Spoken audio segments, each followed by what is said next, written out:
Oh, Yeah. pababa ng Sila. pababa. Akala ko nasa Pag- Senate lang yung baba. I think Kailangan in sa this meetings. first time, no, sa matagal na nating history, na mas mataas ang approval rating, trust rating, no, ng Kamara versus sa Senado. Kasi dati, di ba, ang tingin sa Kamara, ito yung mga very parochial. Oo, Ang distrito kasi. Distrito kasi. Ang tingin dito, hindi maganda yung institusyon. Ang tingin Yes. dito, parang hindi sila independent-minded.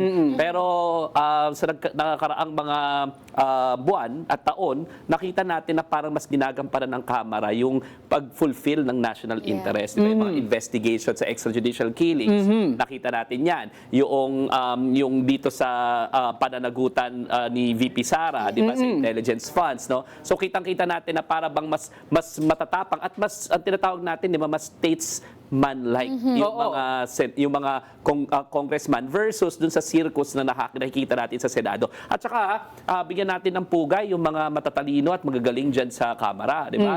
Andyan sila Chel Jokno, andyan sila Laila De Lima, andyan sila Jervin Luistro, na para bang kitang-kita mo, andyan si Congressman Percy, di ba? Kitang-kita mo na mas ginagampanan at mas matatapang at mas malalakas ang loob, no? Diretso lamang sa trabaho, no? Versus, wala ka masyadong makita dito sa Senado. In fairness, nung pinag-uusapan yung Pogo, 'di ba? Oo. Yung pinag-uusapan sila Alice Guo, 'di ba? Yung pinag-uusapan yung kay Kibuloy. Yes. Nakita naman natin yung dalawang particular na senador pero under the leadership of Risa Hontiveros. Oo. No? Pero nung nakaraan pa yun eh. Nung Nag-eleksyon na huling lahat eh, 'di ba? In fact, may kasamahan na tong si Risa Hontiveros na sila Bam Aquino, 'di ba? Sen Kiko. Sen Kiko, mas okay na rin ngayon na dumarami sila diyan, pero parang natatabunan pa rin ng pagkasalahula ng ilang mga senador na para ba tayo nasa circus. So hindi nakakagulat sa akin yung pagbaba nitong approval rating nitong Senado. Tsaka kung titignan din natin, no, para sa mga nakikinig, tandaan natin na ginawa itong survey na ito noong Marso. Ano ba yung pinagdaanan natin bilang sambayanan yan? Yan yung peak ng energy crisis, buhat ng gera sa Iran. Tandaan naman natin na inaasahan sa mga institusyon na yan ay yung panukalang batas na talagang magbibigay ng tulong sa mga kababayan natin. Ang problema, naipasa na yung ilang mga batas, kagaya ng Kalinga Bill, na nasa Kongreso na. Pero ngayon, dahil meron ng sirko na nagaganap sa Senado, inabutan na tayo ng sinidi, wala pang mga naipapasang mga panukalang batas na dapat talagang magbibigay tulong, no, sa mga kababayan natin sa panahon na mukhang nagkakagipitan na naman sa Strait of Hormuz ngayon, di ba? So ibig sabihin, talagang magtataka tayo na kapag isang bahagi ng ating sanga ng ating pamahalaan ay hindi gumagalaw, kailangan maintindihan din ng mga ibang bahagi ng Kamara na damay-damay tayong lahat. Diba? Hindi naman tinitignan ng mga taong bayan. Ang mahalaga sa taong bayan, resulta.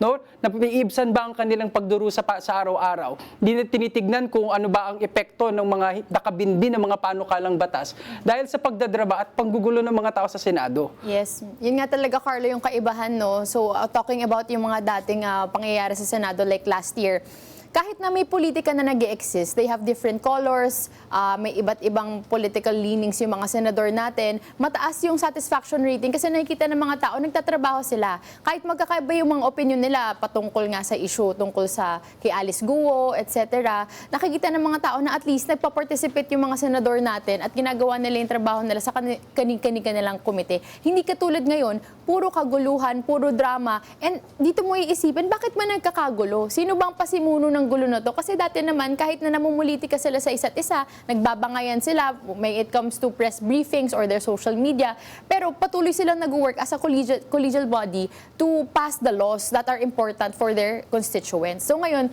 Attorney Dino, Carlo, bakit ba nagkakagulo at sino ba sa tingin natin ang nanggugulo dyan sa Senado? Kung tutuusin natin, mas malaking chamber, di ba? Kaya nga ang tawag sa lower house o sa Kongreso ay the bigger chamber, di ba? Biruin mo, 200 mahigit na mga tao ang titumunin mo para makabuo at makabalangkas ng batas. Yes. Versus yung sa 24 mga national elected na mga senators natin. Talagang tinan mo kung paano nga naman magkakasundo ang isang bahagi ng legislation. Pero sige, Dino, may gusto kaya tang sabihin. Tinan mo itong survey na ito, Marso, wala pa si Alan Peter Cayetano dyan. Ayan. No?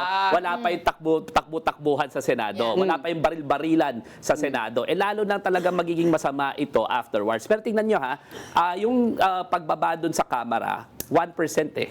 So sa aking palagay, pwede yan masabihin na nasa margin of error. Yeah. Pero yung sa Senado at yung sa Supreme Court, di ba? Nakakalungkot na malaki yung binaba at hindi within the margin of error. Kung titingnan mo, ano ba yung nangyaring malaking rason kung bakit bumulusok pati sa Supreme Court, bumulusok yung sa Senado, hindi ba yung fourth with?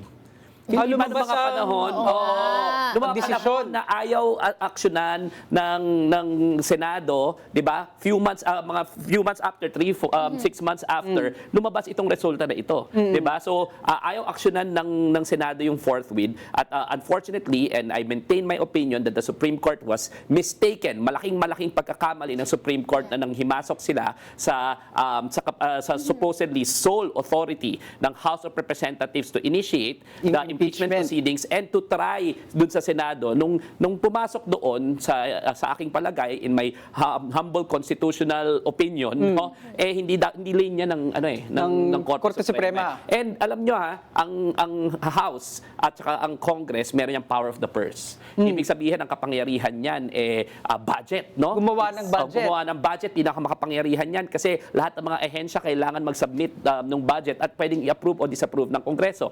Ang executive may tinatawag tayong power of the sword.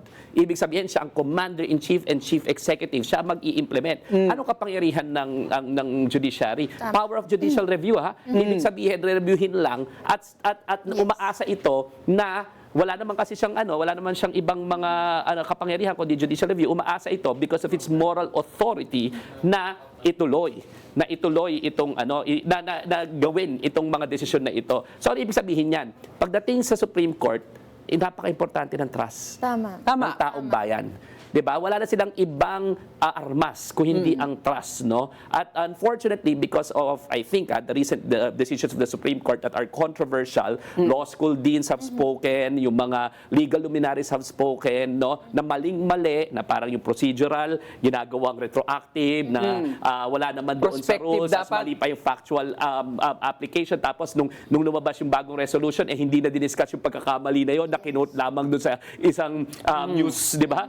News article. Sa akin palagay, no, it's unfortunate na pati yung Supreme Court bumababa yung approval rating ng taong bayan. No? Yun nga sasabihin ko, attorney, para naman sa mga ordinaryong tao, bilang ako kabataan at kahit yung mga kananayan sa amin, sa totoo lang, dati wala namang pakialam yung mga tao sa rating na ibibigay nila sa Supreme Court. Kasi for them, napakataas ng tiwala nila dyan, napakataas ng tingin nila. Pero dahil nakikita nga nilang nakikisaw-saw sa politika, yung mga syempre, human factors in the Supreme Court, dun siguro nagkaroon ng opinion din yung mga tao na parang, hindi pala talaga to infallible institution. Hindi siya insulated from politics. Hindi siya insulated from politics. Dapat kasi insulated itong Korte Suprema as much as possible. Kaya nga hindi dyan pinagkatiwala ng saligang batas ng konstitusyon yung political process as well of impeachment. It is constitutional, it is quasi-judicial, but it is political Political first in and nature, foremost. yes. Oo. Kaya nga nung binaliwala ng Supreme Court yung 200 plus na boto,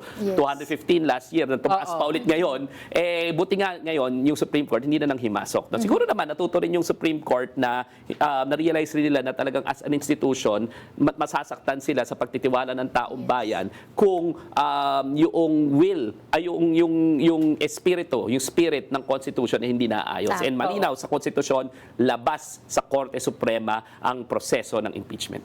Parang grades lang ng mga estudyante yan. Di ba? Paksukaw na ulit. Yung mga anak nyo po, gusto natin mataas sa mga grades. Di ba? Ganun din ang tingin namin sa with due respect dito sa mga sangay ng pamahalaan. Masaya kami pag mas mataas sa mga ratings nilang lahat. Yes. So sana makinig po tayo sa taong bayan. Pero syempre, hindi naman kami pwede lang ang dumaldal dito.